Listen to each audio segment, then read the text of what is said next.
अस्सलामु अलैकुम वरहमतुल्लाहि वबरकातुहु।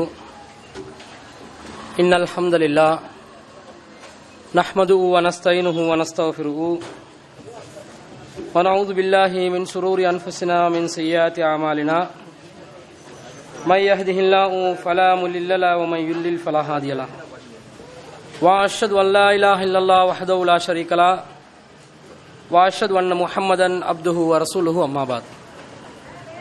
அகிலத்தை படைத்து பரிபாலிக்கக்கூடிய எல்லாம் வல்ல அல்லாஹ்வுக்கே புகழ் அனைத்தும். அல்லாஹ்வின் சத்திய தூதர் எம் உயிரிலும் மேலான கண்மணி நாயகம் ரசூலே கரீம் ஸல்லல்லாஹு அலைஹி வஸல்லம் அவர்கள் மீதும் அன்னவர்களை பின்பற்றி வாழ எல்லாம் வல்ல அல்லாஹ்வின் கருணையும் சாந்தியும் என்னென்னும் நிலவட்டுமாக. ஸ்ரீலங்கா தௌஹீத் ஜமாத்தினால் ஏற்பாடு செய்யப்பட்டிருக்கக்கூடிய இந்த பொதுக்கூட்டத்திலே இலங்கை மக்களால் பரவலாக பேசப்படக்கூடிய மிக முக்கியமான ஒரு விவகாரமாக சர்ச்சையாக அமைந்திருக்கக்கூடிய யாழ்ப்பாணத்தில் புலங்குடியைச் சேர்ந்த வித்யாவின் கற்பழிப்பு சம்பவம் மற்றும் கொலை சம்பந்தப்பட்ட அந்த நிகழ்வில் முஸ்லிம் சமுதாயத்துக்கு மற்றும் இலங்கை வாழ் மக்களுக்கு உணர்த்தப்படுகின்ற பாடம் என்ன என்ற தலைப்பில் சில செய்திகளை உங்களுக்கு கூறலாம் என ஆசைப்படுகிறேன். பெண்களை பொறுத்தவரையில் உலகத்திலே மனிதர்களுடைய வளர்ச்சிக்கும் இயக்கத்துக்கும் மிகவும் முக்கியமான பங்கு வகிக்கக்கூடியவர்கள் என்பதை நாம் அனைவரும் அறிந்து வைத்திருக்கிறோம். மனித இனத்தை பல்கி பெருகச் செய்வதற்கு வல்ல இறைவனால் மனிதர்களுக்கு துணையாக படைத்த ஒரு இனம்தான் பெண்கள் சமுதாயம். பெண்களை மதிக்க கடமைப்பட்டவர்கள், பெண்களுக்கு அன்பு காட்டுவதற்கு கடமைப்பட்டவர்கள், பெண்களை கௌரவப்படுத்துவதற்கு கடமைப்பட்டவர்களாக ஆண்கள் இருக்க வேண்டும் என்பதை இஸ்லாமிய மார்க்கம் உணர்த்துகிறது. இஸ்லாம் மட்டுமல்ல, மனிதாபிமானத்தை விரும்பக்கூடிய, மனித நேயத்தை ஆதரிக்கக்கூடிய யாராலும் இதை மறுக்க முடியாது. பெண்கள்தான் இந்த சமுதாயத்திற்கு, ஒரு ஆண்மகனுடைய வளர்ச்சிக்கு மிக முக்கிய பங்கை வகிக்கக்கூடியவள் என்பதை எல்லா சமுதாயங்களும் ஒத்துக்கொண்டிருக்கிறது.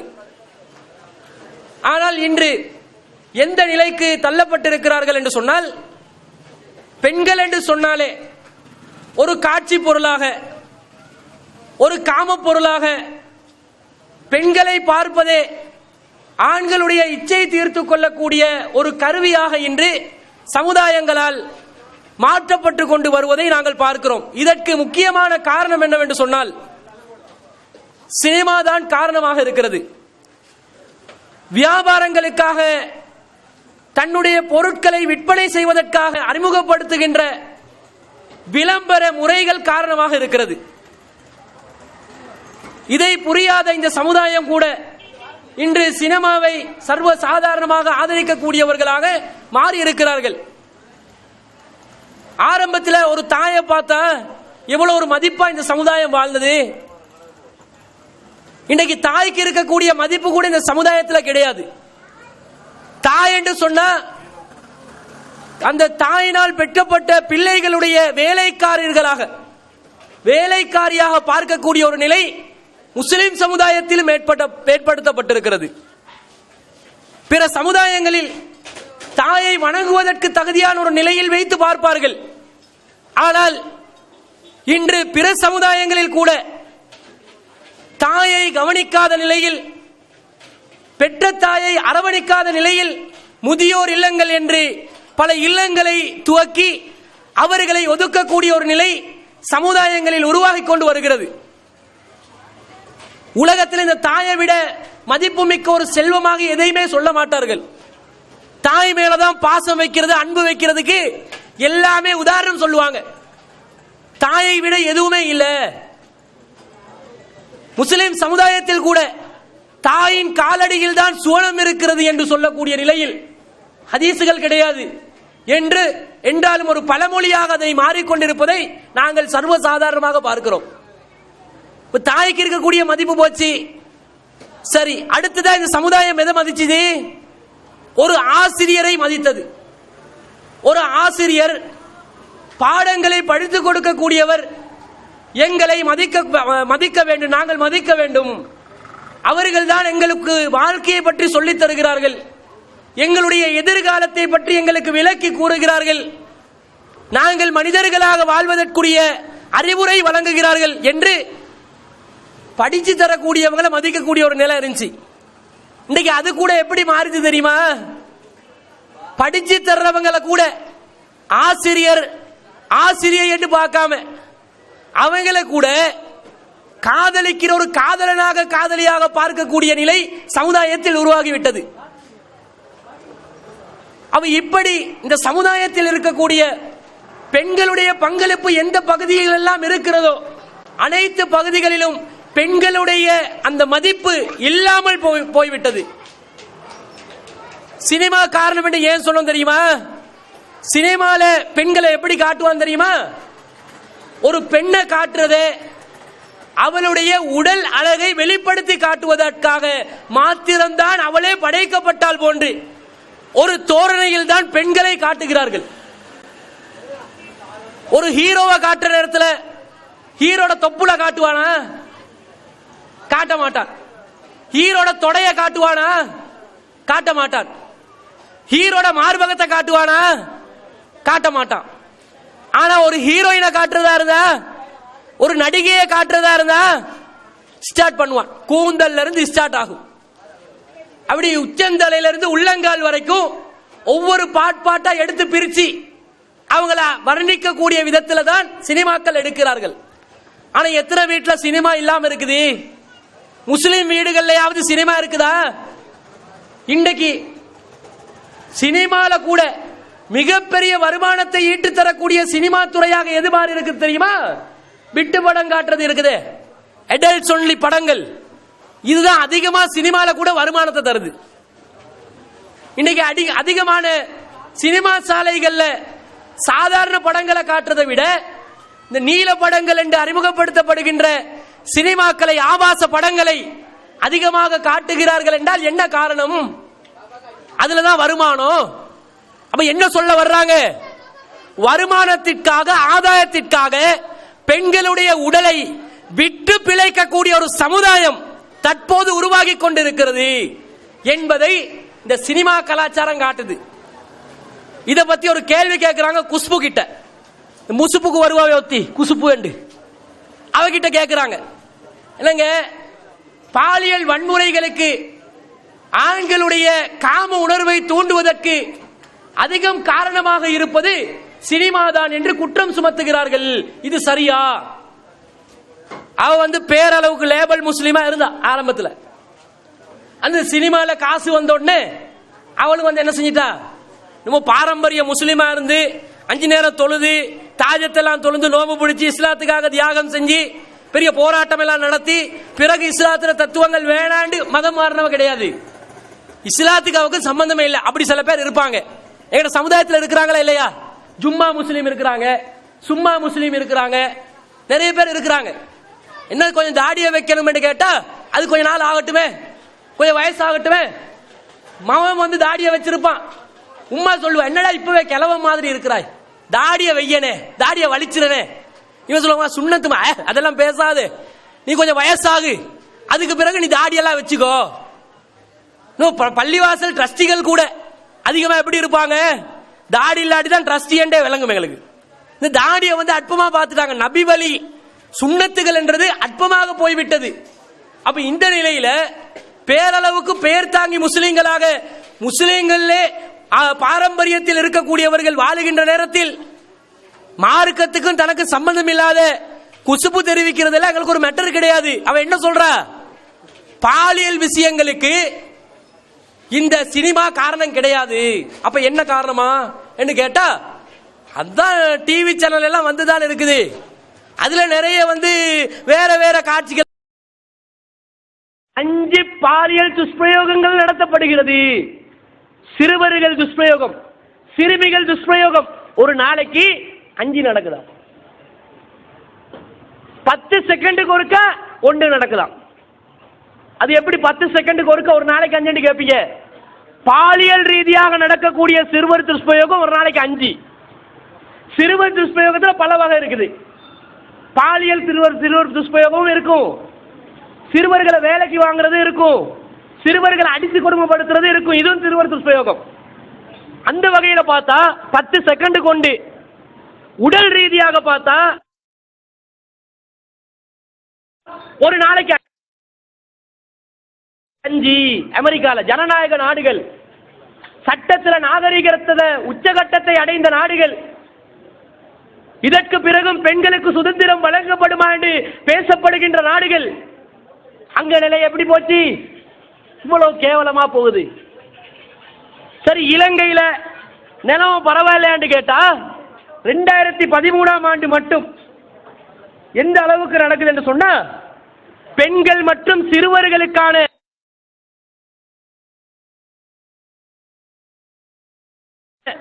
பாலியல் புகார்கள் 2013 மட்டும், 2014 எவ்வளவு நடந்தது இன்னும் ரெக்கார்ட் தரல. ரெக்கார்ட் தந்தா இது கூடி இருக்கும். 2013 மட்டும் 2160 சம்பவங்கள். சுப்ஹானல்லாஹ். 1 2 2160 சம்பவங்க. பெண்கள் கற்பழிக்கப்படுறது, சிறுவர்கள் துஷ்பிரயோகப்படுத்தப்படுகிறது, சிறுமிகள் துஷ்பிரயோகப்படுத்தப்படுகிறது. எத்தனை? ஒரு வருஷத்துக்கு 2160. 365 பிரிச்சு பாருங்க, ஒரு நாளைக்கு எவ்வளவு வரும்? 2600, 2700 எடுங்க, 302 கணக்கு வைங்க விளங்குறதுக்கு. ஒரு நாளைக்கு 9. எவ்வளவு சம்பவம்? 9 சம்பவம் ஒரு நாளைக்கு நடக்குதுங்க இலங்கையில. அப்ப இன்றைக்கு வித்யாவுடைய விஷயம் பகிரங்கப்படுத்தப்படுது, ஊடகங்கள்ல பெரிதாக பேசப்படுகிறது. 2 விதமா. 1, தமிழ் மக்கள் இருக்கிறாங்களே, 30 வருட காலம் போர்க்களத்தை சந்தித்தவர்கள், போர்களை முகம் கொடுத்த பிறகு அந்த மக்களுடைய மீள் குடியேற்றம், அந்த மக்களுக்கு தேவையான அடிப்படை வசதிகள், அவர்களுடைய அடிப்படை தேவைகள் நிறைவேற்றப்படுகின்ற விஷயத்தில் சென்ற அரசாங்கம் இருந்தாலும் சரி, தற்போதைய அரசாங்கமாக இருந்தாலும் சரி, ஒரு மந்தமான போக்கை கடைபிடித்து வருகிறார்கள். ஒரு மந்தமான போக்கு.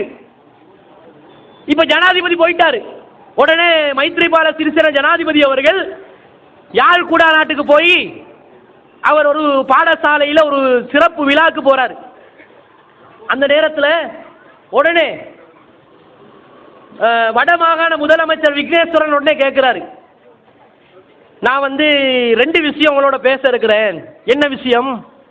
1, இந்த வித்யாவுடைய விஷயத்தில் ரொம்ப பெரிய கூச்சலாக, ரொம்ப பெரிய ஒரு பரபரப்பான செய்தியாக, மிகப்பெரிய ஒரு சர்ச்சையாக அது மாறிவிட்டது. எனவே இதுக்கு 24 மணித்தியாலத்துக்குள்ள ஒரு முடிவெடுக்கலுமா, அல்லது 14 நாட்களுக்குள்ள ஒரு முடிவெடுக்கலுமா, அல்லது விசேட ஒரு நீதிமன்றத்தை உருவாக்கி விசேட நீதிமன்றத்துக்கு கீழே இந்த வழக்க விசாரணை நடத்தி கூடிய சீக்கிரம் தீர்வு தர முடியுமா என்பது முதல் கோரிக்கை. இஸ்லாம் இது சம்பந்தமா என்ன பேசுதுன்றது பிறகு சொல்றேன். கோரிக்கையை பாருங்க. என்ன கோரிக்கை? போனவர் பாடசாலையில் ஒரு விழாக்கு தான் போறாரு. முதலாவதா சொல்றாரு, வித்யாவுடைய விஷயத்துக்கு அவசர தீர்வு காணப்பட வேண்டும். 2வதா சொல்றாரு, இந்த மாதிரி சம்பவங்கள் நடக்கிறதுக்கு மிக முக்கியமான காரணம் என்ன தெரியுமா? 2009 போர் முடிஞ்சிச்சு, 2015 இருக்கிறோம், 6 வருஷம் காலமாச்சு. யாழ்குடா நாட்டுக்கு, வட மாகாணத்துக்கு, வடமாகாண அபிவிருத்தி பணிகளுக்காக போதிய அளவு நிதி இல்லாத காரணத்தினால், போதிய அளவு வசதியில் ஒழுக்கத்துடனும் கட்டுப்பாடுடனும் வாழ்ந்து கொண்டிருந்தார்கள். ஒழுக்கத்துடனும் கட்டுப்பாடுடனும் வாழ்ந்து கொண்டிருந்தார்கள். அந்த நிலை தற்போது இல்லாத காரணத்தினால் அதற்கு இருக்கின்ற அரசாங்கமும் சென்ற அரசாங்கமும் போதிய கவனம் செலுத்தாத காரணத்தினால் அந்த இளைஞர்கள் கட்டுப்பாடற்ற ஒரு நிலைக்கு மாறிவிட்டார்கள். எனவே உடனடியாக வடக்கு மாகாணத்துக்கு போலீஸ் அதிகாரத்தை பிரிச்சு கொடுத்துருங்க. எங்க போயிட்டு எங்க முடிச்சு வைக்கிறான்னு பாருங்க. நடந்தது வித்தியால படுகொலைங்க. ஒரு 18 வயசு ஒரு பாடசாலை மாணவி கற்பழிக்கப்பட்டு மரணிச்சுட்டா, கொல்லப்பட்டுட்டா. அவளுடைய பெற்றோர்கள் அந்த கொலை இழப்பு சம்பந்தமாக இன்னும் கண்ணீர் வடிப்பதை நிறுத்தவில்லை. அதுக்குள்ள ஒரு சாரார் அரசியல் நடத்துகிறார்கள், இன்னொரு சாரார் தன்னுடைய ஆதிக்கத்தை மேலோங்க செய்ய பார்க்கிறார்கள். இதாடா இப்ப தேவை. அடிப்படை வசதியை செஞ்சு கொடு அரசாங்கம், அது தனி விஷயம். வட மாகாணத்துக்கு மட்டும் இல்ல, கிழக்கு மாகாணத்துக்கு கூட, மத்திய மாகாணத்துக்கு கூட, கொழும்பு மாகாணத்துக்கு கூட. கொழும்புல எல்லாம் பெரிய அளவுல ரொம்ப அபிவிருத்தி அடைஞ்ச நிலையா. இங்க இருக்கிற ஒவ்வொரு பாடசாலையை பாருங்க, பாடசாலைகளுக்குள்ள தனி அரசியல் நடக்கும். இருக்கிற ஒவ்வொரு பாடசாலையில, கொழும்பு எடுத்துக்கோங்க, அங்கங்க ஏன் போறீங்க, இருக்கிற பாடசாலையில அரசியல் நடக்குதா இல்லையா? இருக்கிற மந்திரியை வச்சு பாடசாலை அபிவிருத்தி பண்ற பேர்ல ஒரு சிலர் அரசியல். ஆனா கொழும்பு மாகாணத்தில் கூட ஒரு கல்வி மையத்தை கூட முன்னேற்ற முடியாத அளவுக்கு சுயநலம் உள்ள ஒரு அரசியல் சூழல் இன்று நிகழ்ந்து கொண்டிருக்கக்கூடிய நேரத்தில் வித்யாவுக்கு தமிழ் அரசியல்வாதிகளால் எப்போதும் அவர்களுக்கு விடுதலை கிடைக்காது. வித்யா போன்றவர்களுடைய பிரச்சனைக்கு தீர்வு கிடைக்காது. எதுல கிடைக்கும்? இஸ்லாத்துல கிடைக்கும். சொல்றான், அமெரிக்கால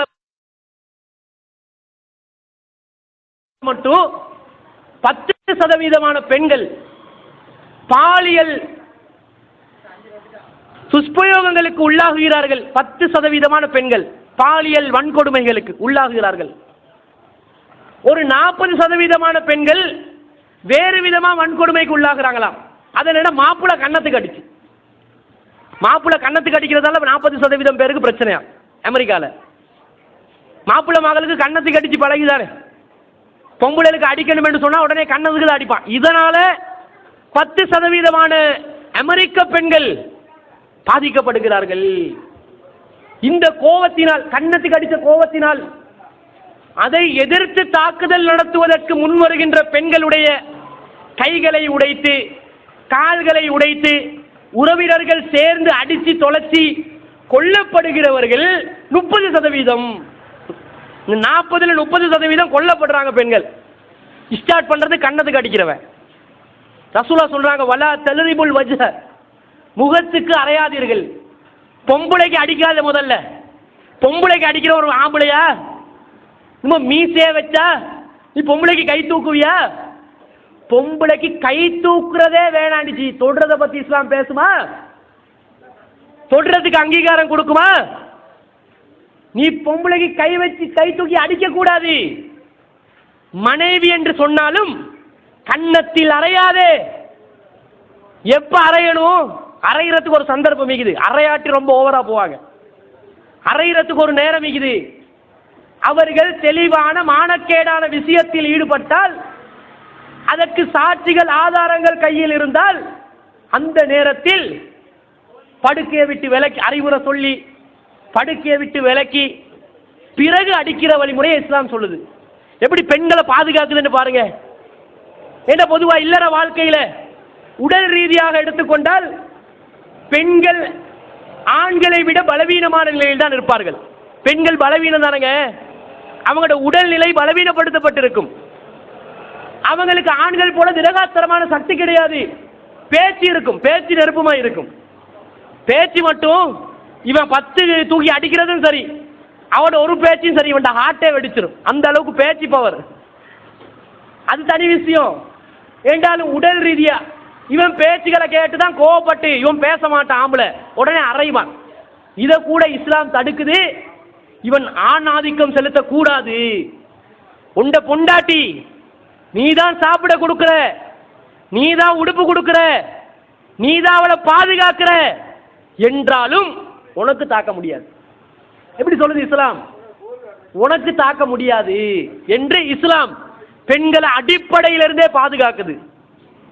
ஆனால் இந்த சமுதாயத்தில் கூட இஸ்லாம் காட்டுகின்ற வழிகாட்டுதல்கள் தெரியாத காரணத்தினால் முஸ்லிம் சமுதாயத்திலும் பெண்கள் வன்கொடுமைக்கு உள்ளாகுகிறார்கள். வன்கொடுமையில பாலியல் பலவந்தம் மட்டும் அடங்காது, பலாத்காரம் மட்டும் அடங்காது, எதெல்லாம் அடங்கு, அடிக்கிறது, உதைக்கிறது, கேவலப்படுத்துறது, அவங்கள துரத்துறது எல்லாமே வந்துடும். அப்ப இஸ்லாம் இந்த வழிமுறைகளை முதலாவது அடக்கிது.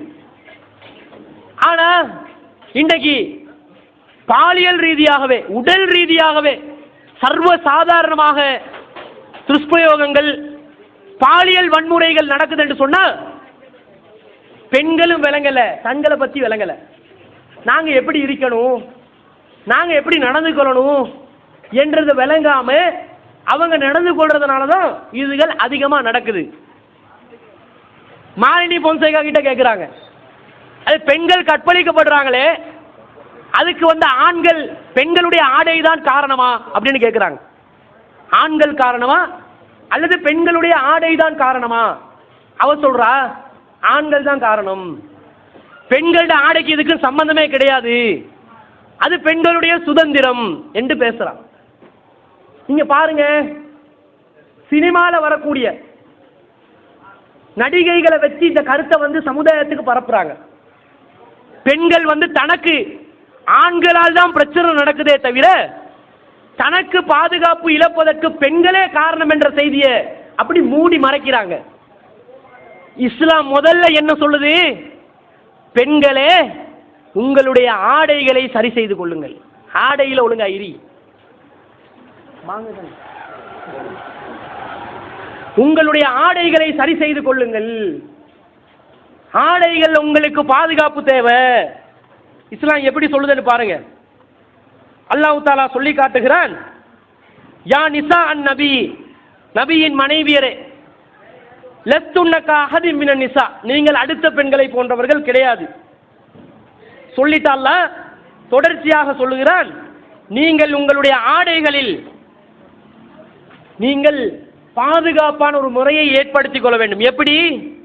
யுதிரீன அலைஹின்ன மின் ஜலாபீபிஹின்ன, உங்களுடைய ஜில்பாபுகளை உங்கள் மேலே நீங்கள் தொங்க விடுங்கள். ஜில்பாபை தொங்க விட சொல்றான்ல. இன்னைக்கு முஸ்லிம் சமுதாயத்தில் ஜில்பாப் என்ற பேர்ல ஏதோ ஒன்று பரவி கொண்டிருக்குது.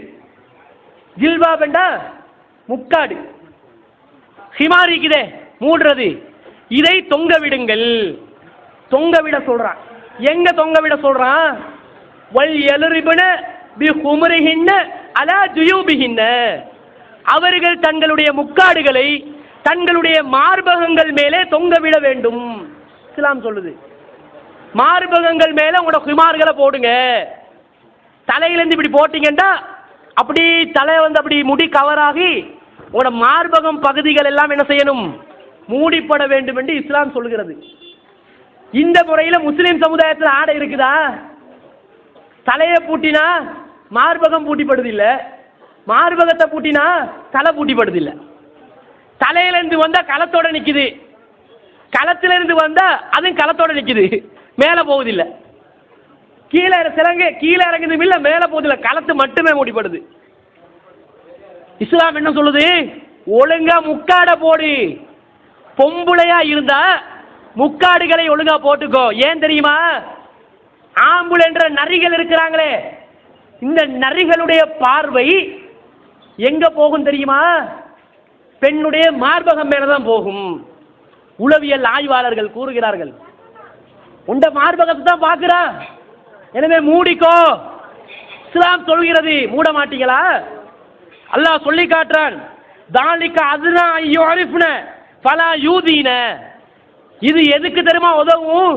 நீங்க யார் என்பதை பிறர் அறிந்து. اهلا بكم في الجولة الأخيرة من الدوري الإنجليزي الممتاز للمباراة المرتقبة.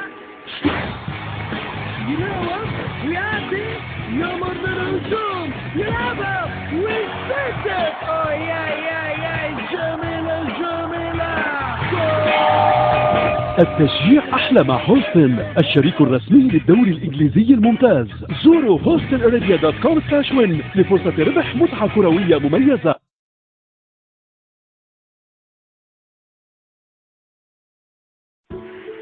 أهلا بكم في الجولة الأخيرة من الدوري الإنجليزي الممتاز للمباراة المرتقبة.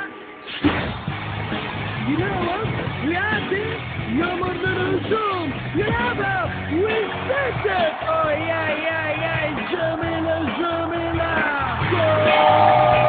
التشجيع أحلى مع هوستن، الشريك الرسمي للدوري الإنجليزي الممتاز.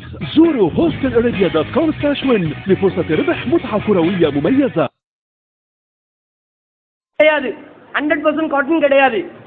அந்த ட்ரெஸ்ஸை உடுத்த உடனே உள்ளாடைகளுடைய நிறங்கள் எல்லாம் வெளியே தெரியுது என்ற அளவுக்கு ஒரு ஆடு. பெண்கள் எந்த அளவுக்கு கைய வைக்கணுமா? ஸ்கூல்ல சட்டம் போட்டு இருக்கிறான், நீ முழங்கை வரைக்கும் உன்னை கட்ட கைய வச்சுக்கோ என்ன ஸ்கூல்ல சட்டம். இவர்கள் எப்படி போடுறார்கள்? முழங்கையில் இருக்கக்கூடிய அந்த ஆடை குறைஞ்சி குறைஞ்சி குறைஞ்சி குறைஞ்சி இப்ப அக்குள் பகுதி வர காட்டில் வந்தாச்சு. கையை தூக்கினா அக்குள் விளங்குது. அங்கால காலை கொஞ்சம் உதறி நடந்தா முழங்காலுக்கு மேல ஆடை பறவுது பறக்குது. இத பார்த்தா காமம் தூண்டப்படாதா? ஸ்கூல் ஆடை அணிறீங்க. ஸ்கூல் பிள்ளைகள் 10 பேர் போற நேரத்தில், பாடசாலை மாணவிகள் 10 பேர் போற நேரத்தில் வேகமா ஒருத்தன் பைக்ல ஓடுறான். பைக் போற ஸ்பீடுக்கு விட பாவாடை உள்ளாடை எல்லாம் வெளியே தெரியுது. அவன் தூண்டப்பட மாட்டானா? பெண்களுடைய உடல்நிலை ஆண்களை ஈர்க்கக்கூடிய விதத்தில் இருப்பதை பெண்களுக்கு தெரியாதா? தெரிஞ்சு தெரிஞ்சு ஏன் நீங்க குட்ட பாவாடை அணிறீங்க? தெரிஞ்சு தெரிஞ்சு ஏன் நீங்க உடலுடைய அழகை வெளிப்படுத்துறீங்க? இதுல வேற முஸ்லிம் பிள்ளைகள் கொஞ்சம் பாய் கல்ச்சரை உடுத்துட்டு போனா, ஹிஜாபை போட்டு போனா, எங்களுடைய கலாச்சாரத்தை மாற்றாதீர்கள், எங்களுடைய பாடசாலைக்கு இஸ்லாமிய சரியா சட்டத்தை கொண்டு வராதீர்கள், வெக்கங்கட்ட நாய்களா. உங்களுக்கு ரோசம் மானம் இல்லையா? இந்த வித்யாவுடைய கற்பழிப்பு சம்பவமாவது உங்களுக்கு படிப்பிட தராதா? பொம்பளை பிள்ளைட காலை காட்டணும், தொடைய காட்டணும், நீ அப்ப ஆசிரியரா இருப்பியா? குப்பாடியங்கள் இவைகளை முதல்ல குழி தோண்டி புதைக்கணும். இந்த குப்பாடியங்களை பாடசாலை அதிபர்களும் ஆசிரியர்களும் மாறிக்கொண்டு வருகிறார்கள். ஒரு ஆசிரியை பாருங்க, அவட உடுப்ப பாருங்க, சட்டை ஒரு ஜானிக்காது, சட்டடை முதுகு பகுதி. இல்ல கையை வச்சு அளந்து பார்த்தியான்னு கேட்காதீங்க, அதெல்லாம் கேட்கணுமா? அளந்து பார்த்தா தான் விளங்குமா? அவன் பிளாக் போர்ட்ல எழுதுறான், ஏபிசிடி எழுத போகல, இவன் ஏபிசிடி பாப்பானா? அவட முதுக பாப்பானா? முன்பகுதியை பார்த்தா மார்பு பார்க்கிறான், பின் பகுதியை பார்க்கிறான், தொப்புள் தெரியுது, ஆசிரியர்கள் தொப்புள் தெரியுதுங்க. இவன் ஓலெவல் செய்கிறவன், ஹோமோன் வளர்ச்சி அடையக்கூடிய நேரம் 16 வயசு, இளமை ஊஞ்சலாடுற நேரம். ஊஞ்சலாடுற நேரத்தில் ஆசிரியை தொப்புளை காட்டினா அவன் படிப்பானா அல்லது உன்னை கற்பழிப்பானா? கற்பானா கற்பழிப்பானா? யோசித்து பாருங்கள். இது இஸ்லாமிய தீவிரவாதம் கிடையாது. இஸ்லாத்திர முறையை எல்லாத்துக்கும் திரிக்கிறீங்கன்றது இல்ல, நடைமுறையில் என்ன நடக்குது அத பாருங்க. பிராக்டிக்கல் என்ன நடக்குது? சிறுவர் துஷ்பிரயோகம் அதிகம் என்றா அதிகம் சிறுவர் துஷ்பிரயோகம் எங்க நடக்குது தெரியுமா? பாடசாலை மாணவிகள் தான் நடக்குது. ஏன் அந்த வயசுல முக்காடு போடாம முழங்காலுக்கு மேல நீ ட்ரெஸ் அணிஞ்சு வந்தா அவன் ஆசிரியரா இருப்பானா ஆம்பளையா இருப்பானா? ஆம்பளைங்க முதல்ல அதை புரிஞ்சுக்கோங்க. எல்லாம் நரித்தனம் பிடித்த ஆண்களாக இருக்கிறார்கள், சந்தர்ப்பவாதிகள். அதுல நான் விதிவிலக்கு இல்லை, நீங்க விதிவிலக்கு இல்லை. அல்லாஹ் எங்களை பாதுகாத்தாலே தவிர தவறு செய்வதற்கு வாய்ப்புகள் 99% இருக்கிறது. ஆண்கள் செய்யக்கூடிய தவறு செய்வதற்குரிய வாய்ப்பு வாசல்கள் திறக்கப்பட்டு இருக்கிறது. அல்லாஹ் பாதுகாத்தா தான் பாதுகாப்பு கிடைக்கும், இல்லாட்டி கிடைக்காது. அல்லாஹ் நாடாவிட்டால் கிடைக்காது. இந்த சூழல்ல ஆசிரியர் என்றா தெய்வம் என்று சொல்லி மாதா பிதா குரு தெய்வம் என்று குரு கிட்ட அனுப்பினா குரு புள்ளைய கொடுத்து அனுப்புறான். தெய்வம் தானே, குழந்தை கொடுப்பவன் தெய்வம் தானே. குழந்தை கொடுத்து அனுப்பினானா குரு தெய்வமானானா? இது தேவையாங்க? ஏன் ட்ரெஸ்ல மாற்றம் செய்ய இயலாது? இலங்கை நாட்டில் பெண்களுடைய ஆடை கலாச்சாரம் ரொம்ப மோசமா போயிருச்சு. இந்தியாவில் கூட பரவாயில்ல, சினிமா உலகத்தை வைத்தே வாழக்கூடிய தமிழ் உலக சினிமா வைத்துதான் அரசியலை நடத்துறாங்க தமிழ்நாட்டில். அங்க கூட இந்த ஆடையில ஆபாசமான நிலை 1-2 தான் பாப்பீங்க. இந்த இலங்கை எடுத்தா கண்கசன் துறையிலிருந்து அங்க மாத்தர காலி ஹம்பான் தோட்ட வரைக்கும், கிரிந்த வரைக்கும் எந்த பகுதி எடுத்தாலும் சரி முழுக்க முழுக்க ஆபாசமான ஆடைகள். இந்த சாரி என்றது எங்கட ஒரு தேசிய ஒரு ஆடையாக காட்டுறாங்களே, இந்த வெக்கத்தனத்தை முதல்ல இல்லாமக்கணும். இந்த வெக்கத்தனத்தை, இந்த கேடுகட்டத்தனத்தை ஒசரி என்று வச்சிருக்கிறாங்களே, அந்த காலத்துல மாத்திரை ஹாமியை கொடுத்தாங்க, அழகா அவங்களோட உடம்பை மறைச்சி கை நீட்ட சட்டை போட்டு உடலை மறைச்சிக்கிட்டாங்க. இந்த காலத்துல அப்படி இல்லை, இவங்க ஒசரியையும் காமமா மாத்திட்டாங்க. அப்ப டிரெஸ்ல சேஞ்ச் கொண்டு வரக்கூடாதா? குறிப்பா பாடசாலை மாணவிகளுடைய ஆடைகளில் மாற்றம் ஏற்பட வேண்டும். இது இஸ்லாம் சொல்லுது. பாடசாலை மட்டுமில்ல, பிற சமுதாயங்களில் இருக்கக்கூடிய அனைத்து பெண்களும், உங்களுக்கு பாதுகாப்பு வேணுமா, உங்களுடைய கற்பை பாதுகாக்க வேணுமா, நீங்கள் உங்களுடைய ஆடையை மாற்றுங்கள். முஸ்லீம் என்றதுக்காக பார்க்காதீங்க, இஸ்லாம் சொல்றதுனால பார்க்காதீங்க. காலத்துல தேவையா போச்சு. ரெண்டாவதா என்ன இஸ்லாம் சொல்லக்கூடிய ரெண்டாவது தீர்வு சொன்னா, பெண்கள் பேசுற நேரத்தில் குழஞ்சி பேசிடக்கூடாதா? பேச போகல யாராவது ஹலோ என்று போன் வந்தா ஹலோ என்று கேட்கணும். ஹலோ என்று ஒரு இழுத்தோடனே அங்க இருக்கிறவன் வீட்டுக்குள்ளே வந்துடுவான். போன்ல பேசுறவன் நீங்க ஹலோ சொல்லிய வீட்டுக்குள்ள இழுக்கிறீங்க.